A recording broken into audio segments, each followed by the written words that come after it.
Hello everybody, let's start our class today. We're going to work with the text on page 139, 140. Get your books out.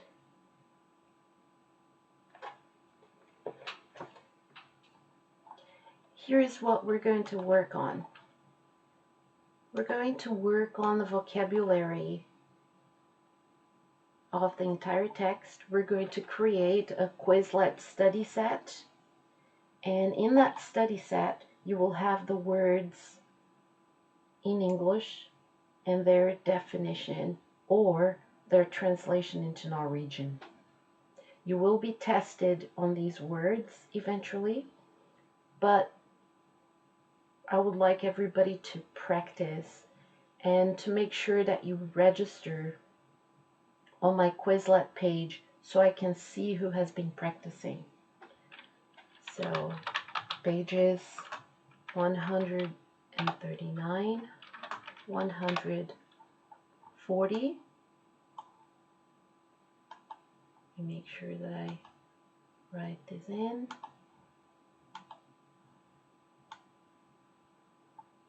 Pages 139, 140.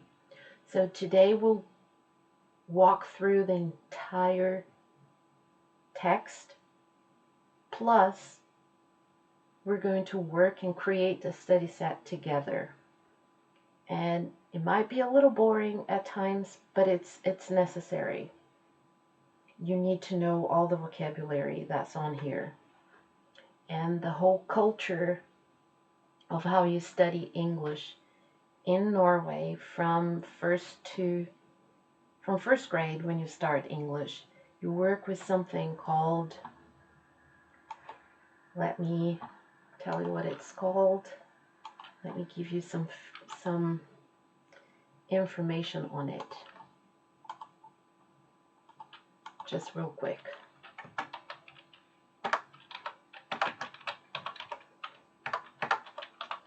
The GTM is the methodology that you work with in Norway. Grammar, translation, method. And I have to say, as much as I'm not a fan of this method, for the past, I would say 18 years that I've been living in Norway, I have noticed that this is how languages are taught. And the grammar translation method, it means that you will have all your explanations about the grammar of the language in Norwegian. When you've studied English in school years ago, when you started from first grade, you probably started with that method. And the effort of speaking as much English as you possibly can in class is a trend in many classrooms in Norway, but there is a lot of pressure from the grammar translation method. And I've heard many experienced Norwegian teachers of the English language who still claim they have to explain grammar in Norwegian. Glossary tests or spelling tests with a definition, they're very popular. Gloseprøver, they're very popular. Learn 10 words, learn them in English and in Norwegian, they're very popular too. So I can't completely step away from that. I try to adapt these things with how I originally teach. I've been teaching since August 1990, and when I first started, I didn't know much about methodology, but as soon as I started my degree, then I learned something called a communicative approach. And this is what I use, mostly. And the communicative approach is what I do in your classes. I come in and I speak only English with you. And I know some people might assume, oh, she does that because she can speak Norwegian very well. Well, yeah, well, I would prefer not to have to speak Norwegian at all because I am self-conscious. So I can understand my students when they feel self-conscious speaking Portuguese, speaking English, speaking Spanish, because I feel self-conscious when I try to speak Norwegian and people make fun of your pronunciation. They pretend they don't understand you, or they just flat out don't understand you. And it's deflating, it's difficult, but I am able to teach in Norwegian and explain things in Norwegian. If I really have to, I'll do it. But mostly what I try to do is use the communicative approach. And in the English classes, all of you were exposed to English time and time again on TV, on your computer, and the apps you have on your phone, kids who play a lot of video games, watch a lot of Netflix in English. So there is really very little of an excuse for me to be having to explain things in Norwegian in an English class. I try as much as I can with showing you pictures, showing you gestures, doing mimes, whatever I can, so you can understand what I'm trying to say. And then, if you don't understand at all after all my efforts, then I will resort to translating everything into Norwegian. But mostly, I use the communicative approach, which is I use the target language, which is English. And classes can be taught in the target language when people reach a level that's intermediate to advanced. When you were all the way at the very beginning, when you're learning English, first grade, perhaps you don't have a lot of English. So then you need to start blending. The teacher will use Norwegian, English, and then it becomes more and more English. Anyway, this was just some information so you would know what's going on. And all of this was just to explain to you why I will be working with you on vocabulary and translating some words. We're going to have the whole Quizlet set with the words in English and with their translation in Norwegian. Let's take a look at Quizlet right now. So here's the study set that we're going to create, but I want to address something else with this group. If you could find my page on Quizlet, which is quizlet.com/Pollyanna, and then you have a hyphen and then Nielsen. If you find my Quizlet page, you will look at the classes. I have 20 classes here registered here. 8th grade Spanish, 9th grade Spanish. All of this is from my old job where I used to work at Shout out. I still kept these here because if the other teachers want to use them, if the students want to use it, so I kept them here. But don't worry about those. Where it says Selbu High School. Selbu High School English VG1. That's your class. I would like you to add yourself to this class. And it says here add members, but I don't know everyone's membership name on Quizlet. So I'd like you to go to this class.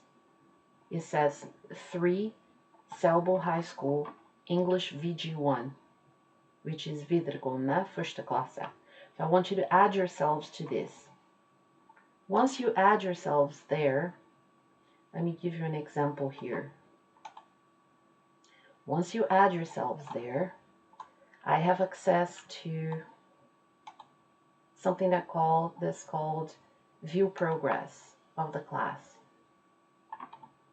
I don't have any students here yet because I don't have any members. But when I have your names here, then I can see how much you have been practicing. And well, as you know, if you read the rules for Quizlet and the terms and conditions of use, there is a statement there that says you're not allowed to use those for evaluation, which I'm not. I'm not using that as evaluation.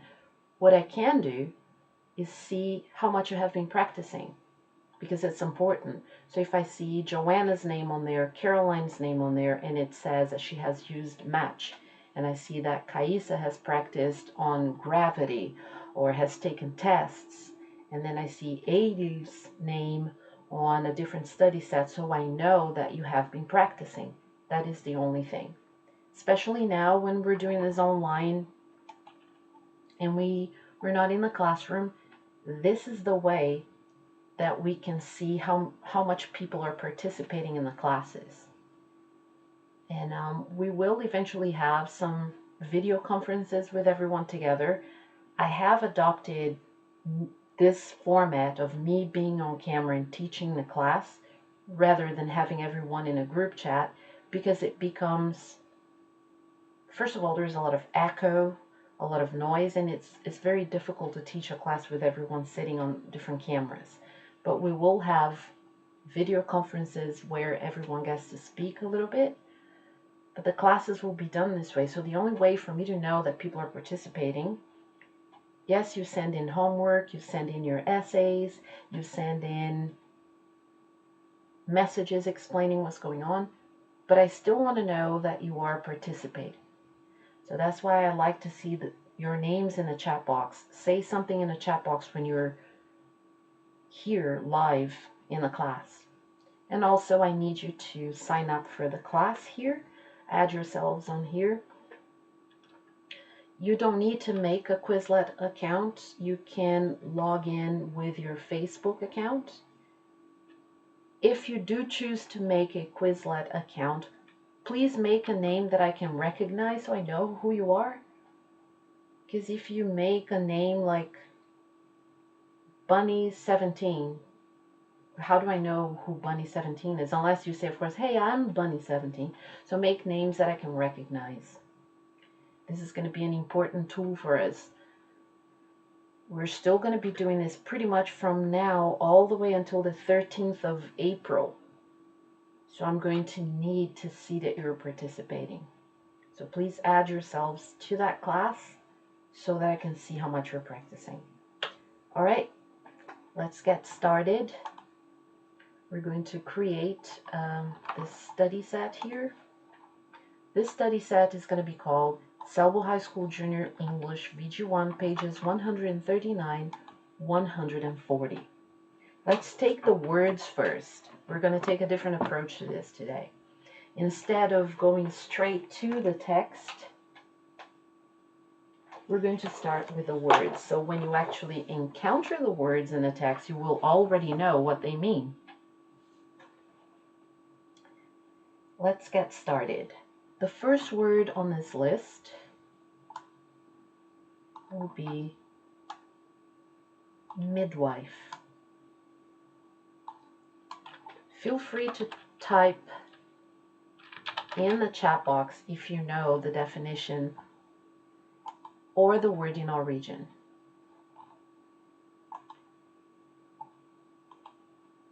I would rather you practiced with the definition instead of saying jordmor.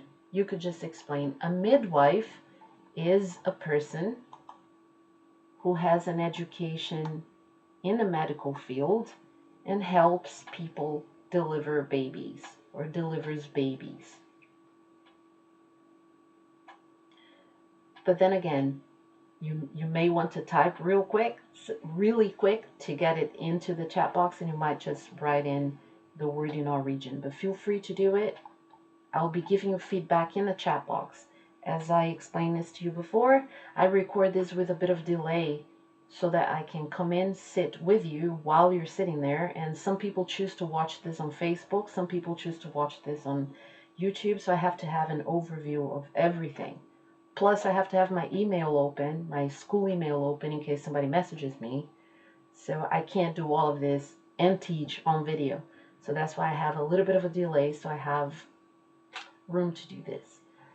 I'll be giving you feedback in the chat box. The next word is contraption.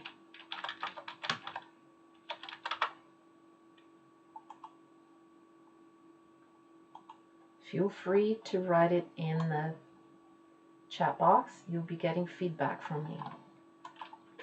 The next word is convoy. If you have a good definition for it, please go ahead.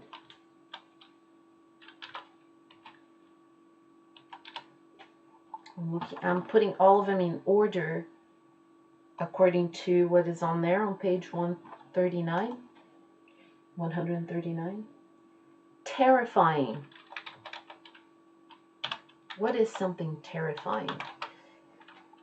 Instead of giving me the translation, which is skrämmande, I want you to give me a definition. Give me an example. Use the word in a sentence. Terrifying.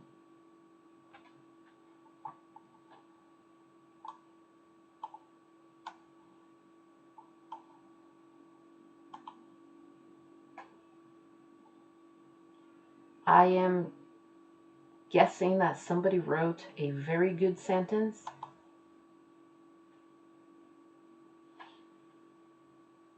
Terrifying. Being stuck in the elevator for many hours is a terrifying thing. It's horrible.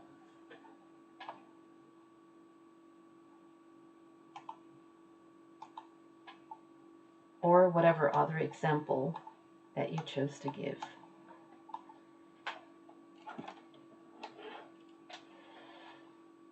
The next word, stern.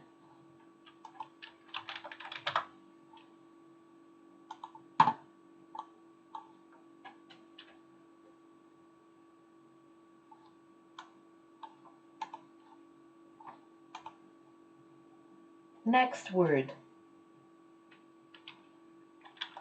to paddle.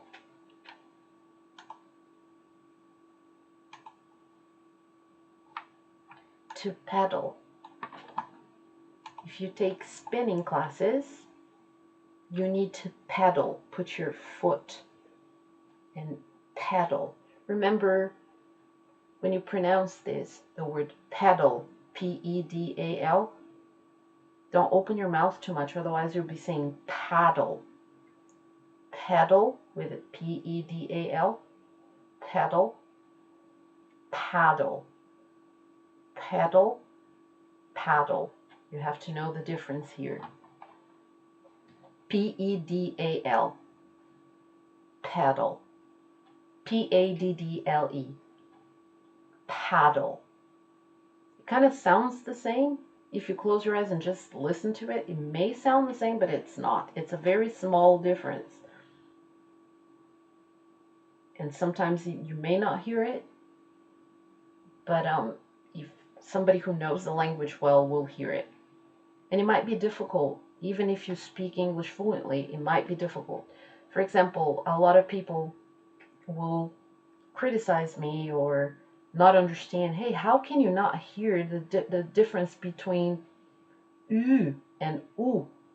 I know how to pronounce, I know how to make the sounds, I know it's U and U, but when people say it in a word, I sometimes don't hear it, and sometimes when I'm speaking, I may not say it right.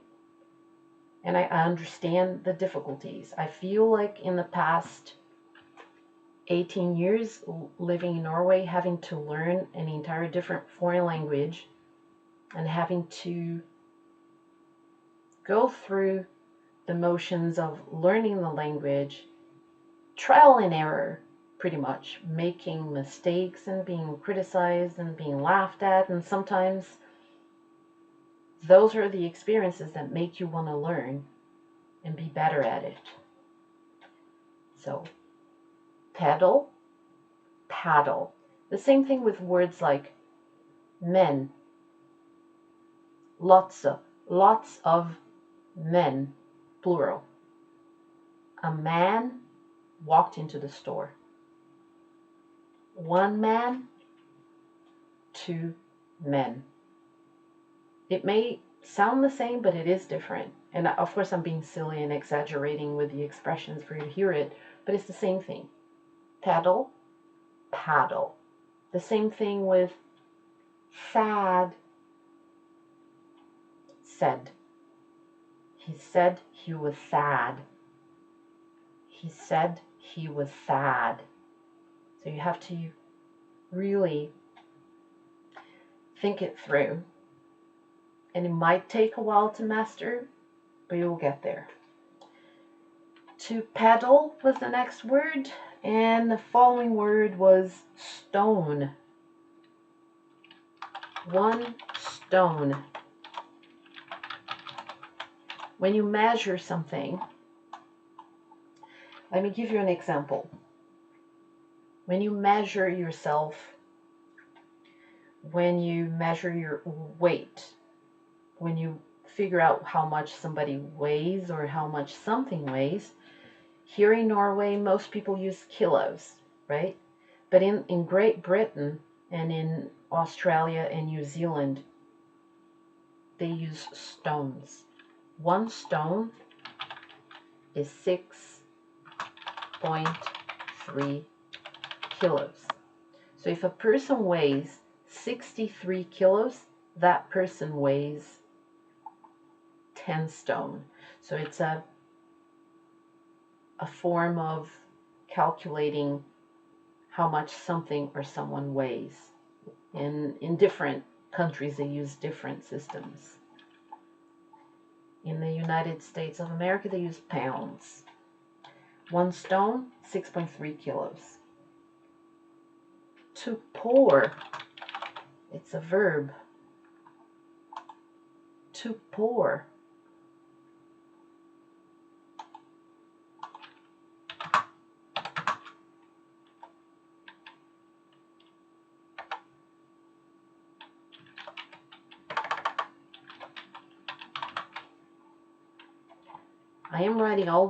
I'm not writing these long definitions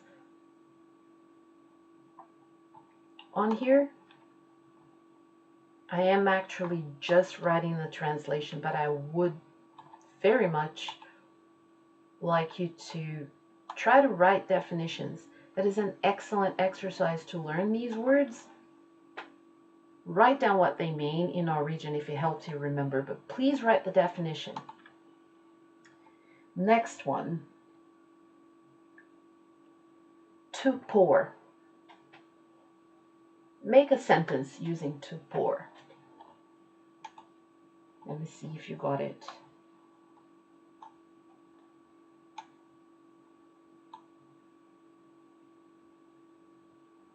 I'm giving you feedback in the chat box right now if you wrote a sentence.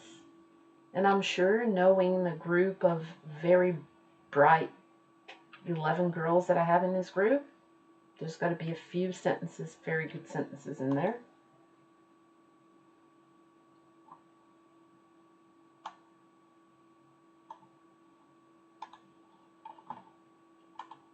So I'm going to give you a sentence now. To pour. He poured his drink into a cup. To pour.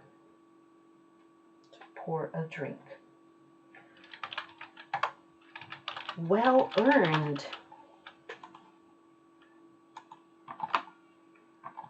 Well earned. Encouragement. Next word. Curb.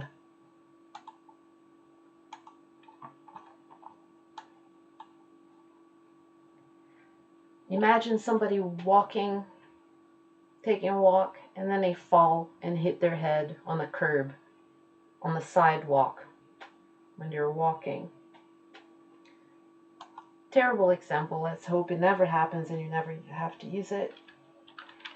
To proclaim. another verb.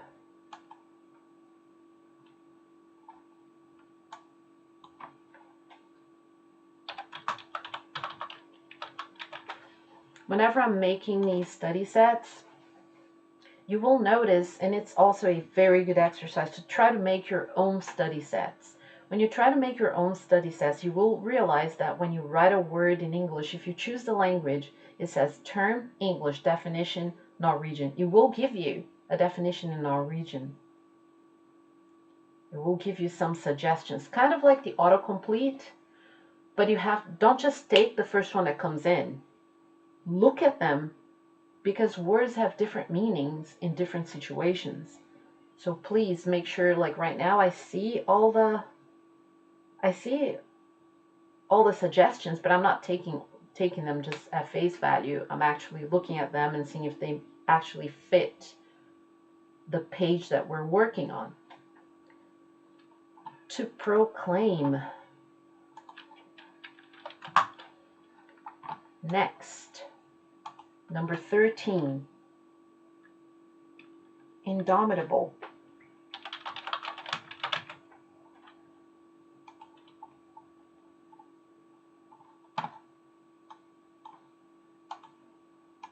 Number 14,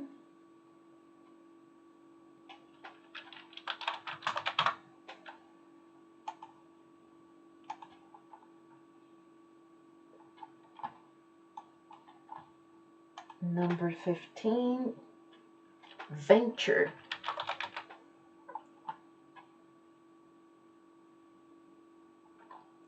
To venture. In 1994, me and my stories probably makes me sound like I'm 115 years old. In 1994, I attended a conference in Rio de Janeiro it was in Rio de Janeiro, not the capital of Brazil, by the way.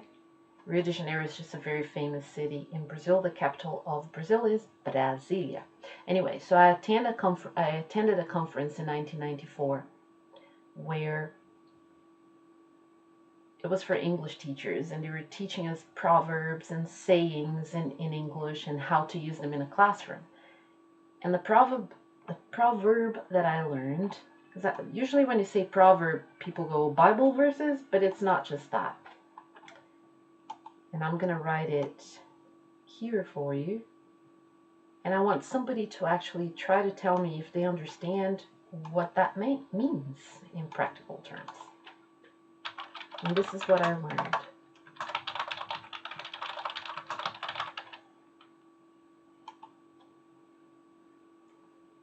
Nothing ventured, nothing gained.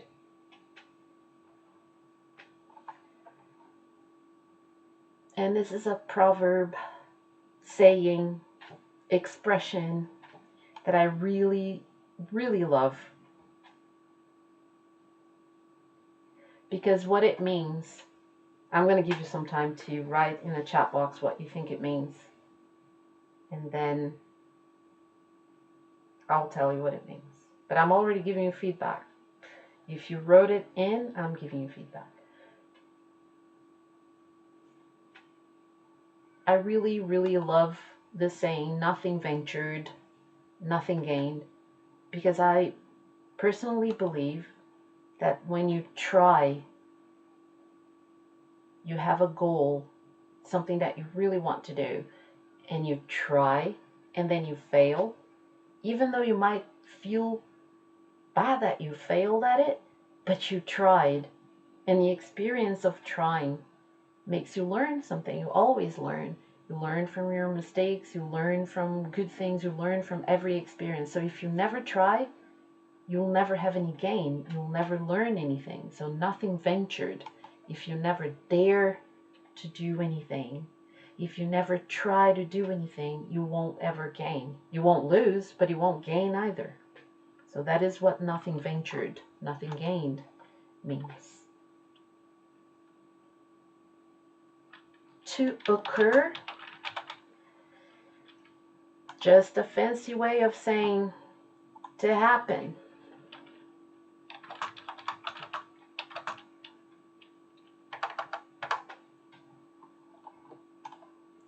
So you can say, something happened last night, or you can say something occurred last night.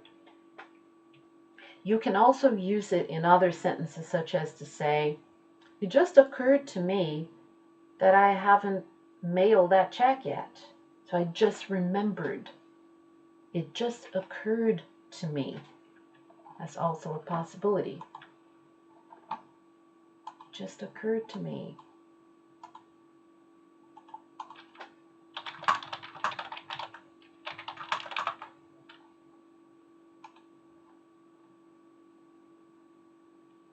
It means I just realized. Just came to mind right now. Just popped into my head just right now. It's also a way to use that expression. Number 17. Now going on to page 140. Fixed.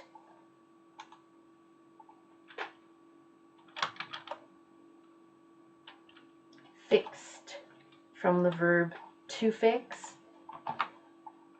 Not as in to fix something as in to make something better that's broken, but as in fixed as in sturdy and steady somewhere.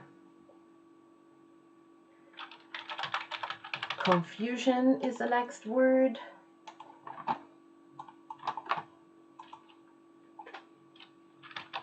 Apparently.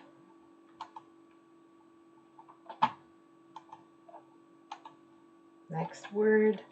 We have a few words to go. And this is a study set. A study set that you're going to need. You're going to need some of the words from here. Full frontal is the next one.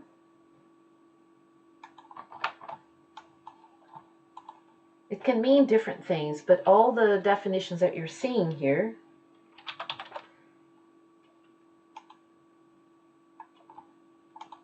are definitions that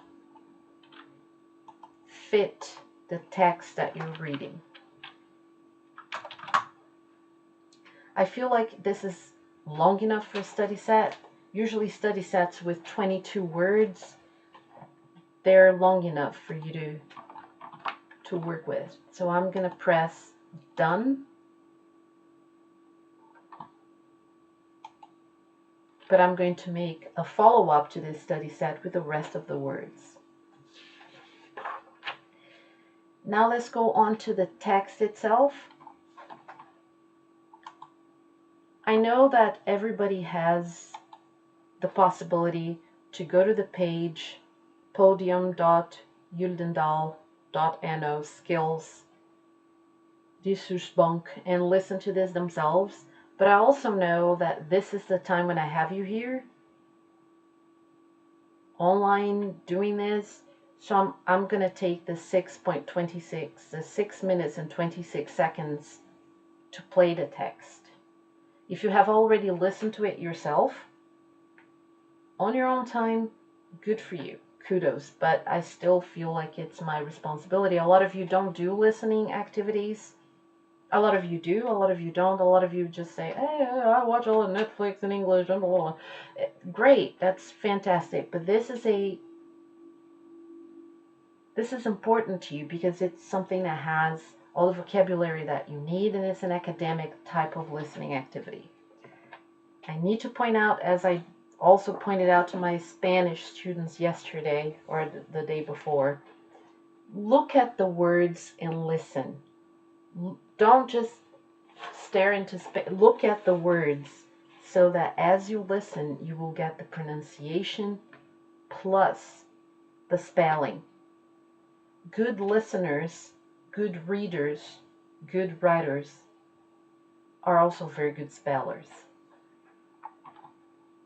So please, these are only 6 minutes and 26 seconds of your life that you're going to use listening to this. And I know that you can do it yourself, but I also know that I have a higher there's a higher likelihood that you will if you're doing this right now. And after the 6 minutes and 26 seconds are over, then we'll get back to discussing a vocabulary. Chummy.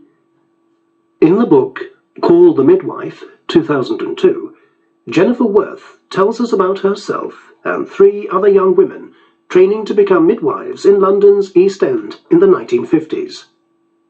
To get around, the midwives used bicycles, but not all of them knew how to ride one. In this excerpt, Chummy, a large and cheerful young woman, and her friends are preparing for a bicycle lesson. Cynthia, Trixie and I went with Chummy to the bicycle shed and selected the largest, a huge old rally made of solid iron. The solid tires were about 3 inches thick and there were no gears. The whole contraption weighed about half a ton, and for this reason no one rode it.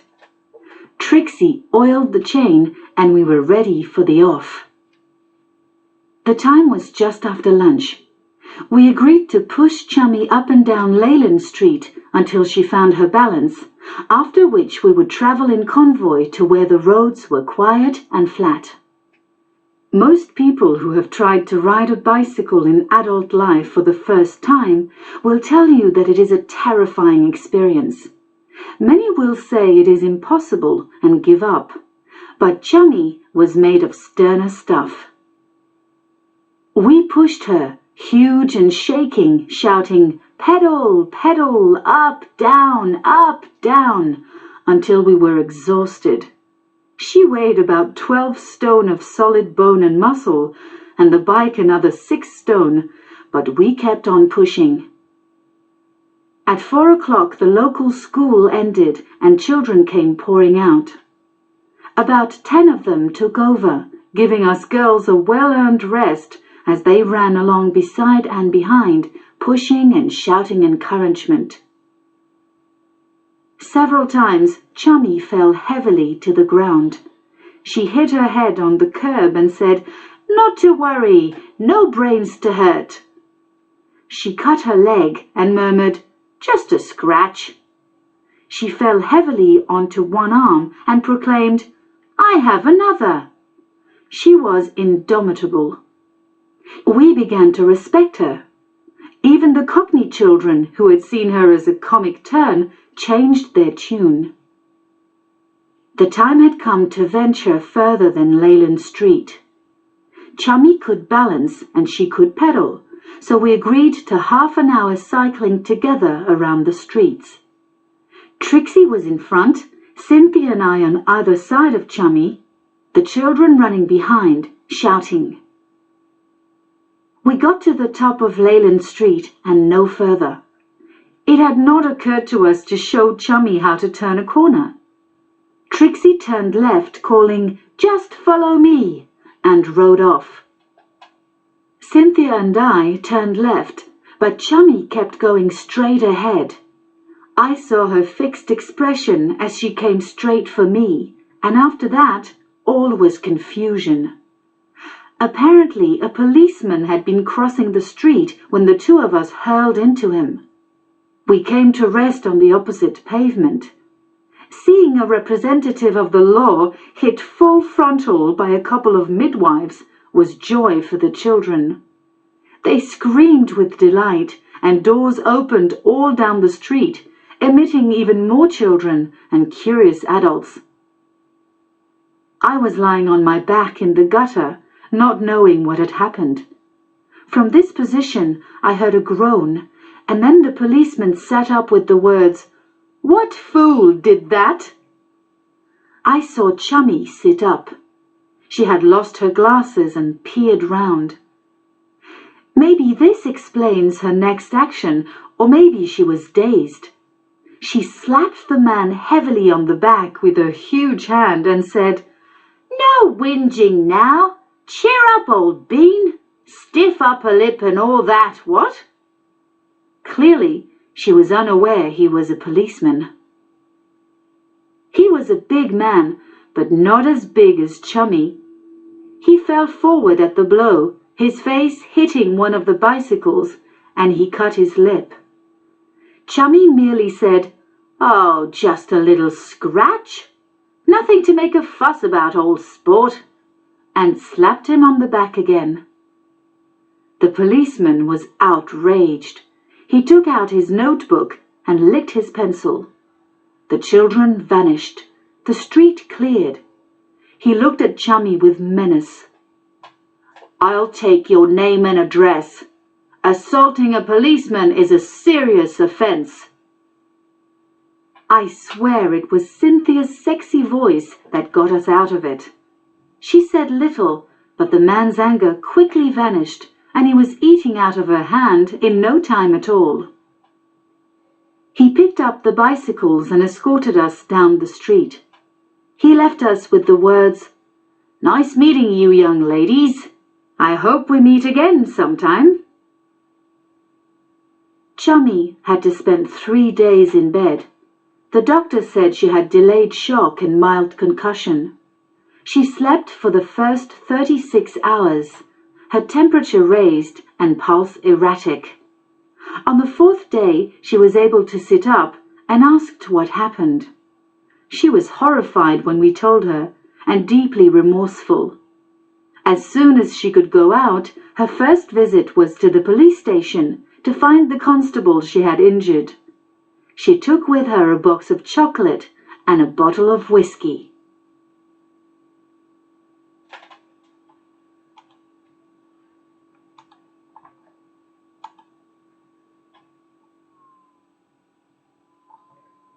Okay, so after listening to the story, we can go on to page 141 and answer some of the questions. I feel like the rest of the vocabulary from 140 will probably be left for another class because you already have 22 items to memorize and learn for today. So you can now do exercise 4.19, page 141, and exercise 4.21. 4.20 we won't be doing today because it requires making questions and going around the classroom and asking them. That's kind of difficult to do since we're online. So I'm going to ask you to just do 4.19 and 4.21.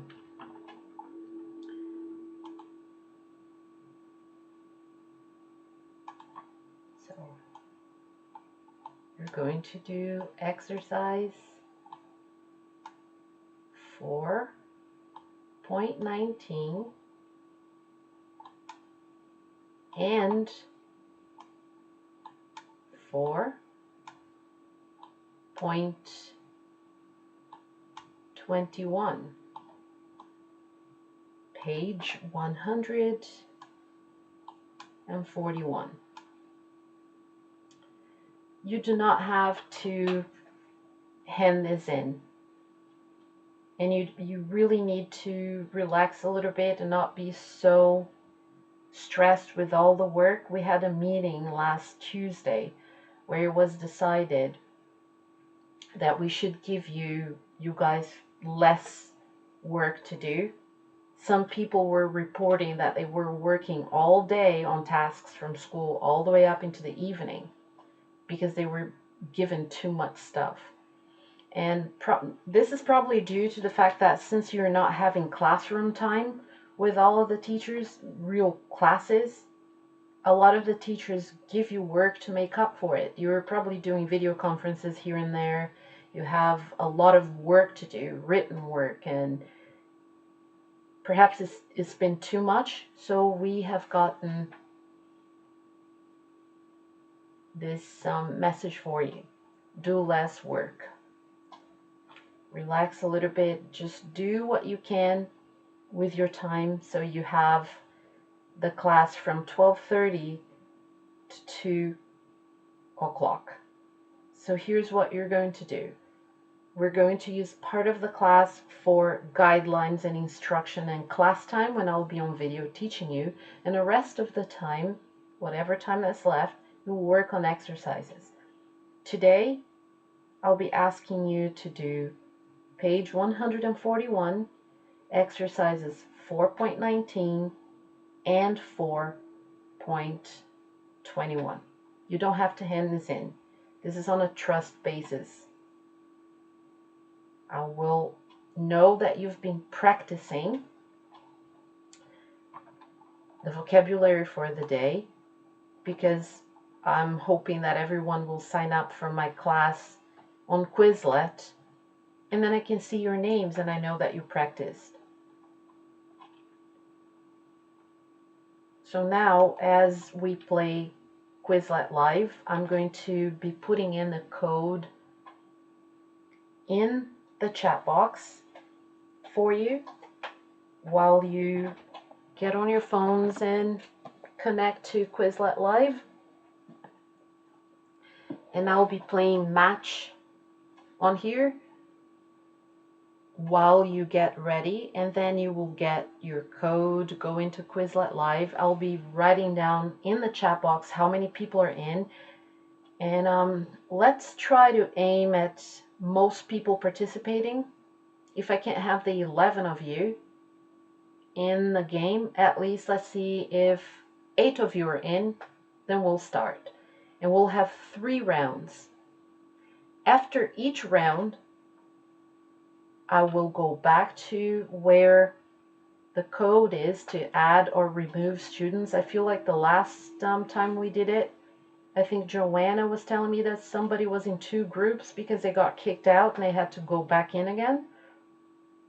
I'm not sure what happened. So to avoid that type of situation, we'll play 3 rounds. First round with whatever 8 people are there. The second round, I'll try to add more people if anyone was kicked out.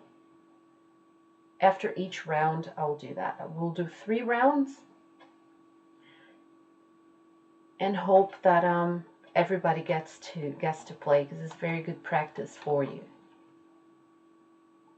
And while you're now on Quizlet Live, I will be just doing the match on camera here, just so the video is still on and you can still see in the chat box the number that you need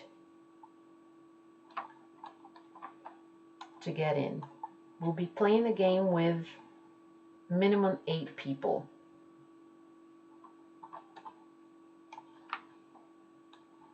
I'm going to allot about 5 minutes for it, because that's how long it takes usually.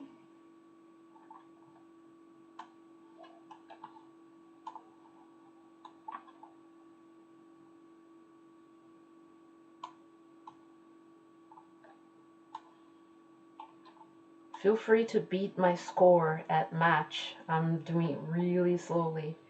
It's a lot quicker when you do it on the phone compared to the computer.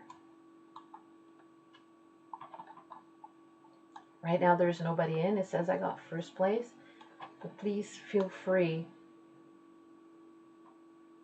to beat my score.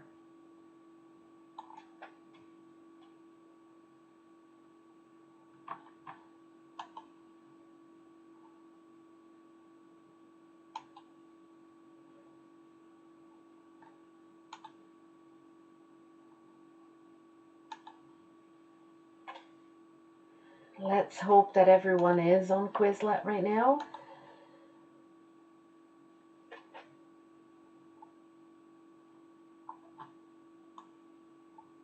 Three rounds of Quizlet. Please sign up for the Quizlet study set. Go into the study set, study it, do match. Please, if you create a Quizlet name, create a Quizlet name that I can recognize, that I know it's you. And make sure that you are here for the classes. Make sure that you send in any questions that you have. If you can't reach me on email, I think there was a student on Vegetu who couldn't reach me on email. People are reaching out to me on Facebook, on Skype, on Hangouts, on Gmail. I am everywhere. There is no excuses saying, oh, I couldn't find you. Well, if you Google my name, There will be lots of different, my email address is on there, my professional page is on there, everything is on there. So feel free to contact me with questions, to send in your homework, for anything.